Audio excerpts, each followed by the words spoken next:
Hello everyone, ఈరోజు ఏఎంసీలో easy and tasty makhana kheer recipe చేసుకోబోతున్నాము. ముందుగా పాట్ని రోస్టింగ్ విండో వరకు ప్రీహీట్ చేసుకోవాలి. ప్రీహీటింగ్ కంప్లీట్ అయిన తర్వాత స్టవ్ ఆఫ్ చేసి ఘీ, మఖానా, డ్రై ఫ్రూట్స్ వేసి రోస్ట్ చేసుకోవాలి. డ్రై ఫ్రూట్స్తో పాటు 1/4 కప్ ఆఫ్ రోస్ట్ చేసుకున్న మఖానా వేసి పౌడర్ లాగా రుబ్బుకొని పక్కన పెట్టుకోవాలి.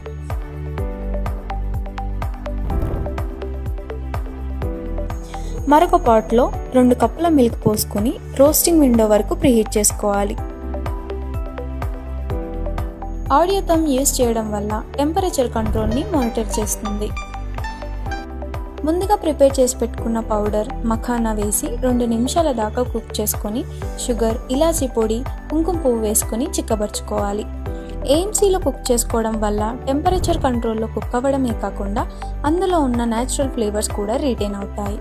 మీరు కూడా ఈ రెసిపీని తప్పకుండా ట్రై చేసి ఎలా వచ్చిందో కామెంట్ చేయండి.